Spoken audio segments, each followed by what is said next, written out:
టాలీవుడ్ లో మాటల మాంత్రికుడు త్రివిక్రమ్ శ్రీనివాస్ కు ఎలాంటి క్రేజ్ ఉందో ప్రత్యేకంగా చెప్పక్కర్లేదు.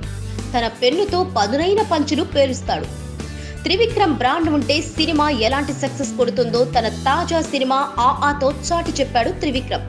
నితిన్ హీరోగా తెరకెక్కిన ఆఆ సినిమా 50 కోట్ల షేర్ వసూలు చేసి టాలీవుడ్ పెద్ద హీరోలకే సాధ్యం కాని 50 కోట్ల క్లబ్ లో చేరింది. వెండి తెరను షేక్ చేసిన ఆఆ సినిమా శనివారం బుల్లితెర మీద జీ టీవీలో ప్రసారమైంది. ఈ సినిమా దెబ్బకు బుల్లితెర టీఆర్పీ రేటింగ్స్ బద్దలయ్యాయన్న టాక్ వస్తుంది. ఇక ఇప్పుడు త్రివిక్రమ్ కు యంగ్ టైగర్ ఎన్టీఆర్ కు బుల్లితెర మీద అదిరిపోయే వార్కు ఆదివారం రంగం సిద్ధమవుతోంది. ఆదివారం NTR block buster Janata garage మా టీవీలో ప్రసారమవుతోంది.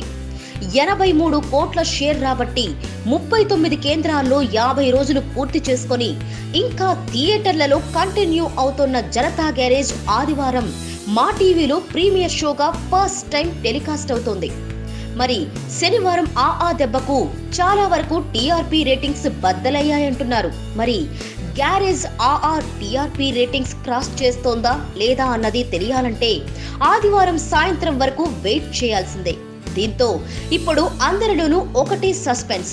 బుల్లితెరపై త్రివిక్రమ్ ఆఆ సినిమా గెలుస్తుందా లేక జనతా గ్యారేజ్ గెలుస్తుందా అనేది ఉత్కంఠ రేపుతోంది. మరి మనము ఈ ఇద్దరిలో గెలుపెవరిదో తెలుసుకునేందుకు ఆదివారం సాయంత్రం వరకు వెయిట్ చేద్దాం. Please subscribe. Hi, it's me Purna. Please subscribe.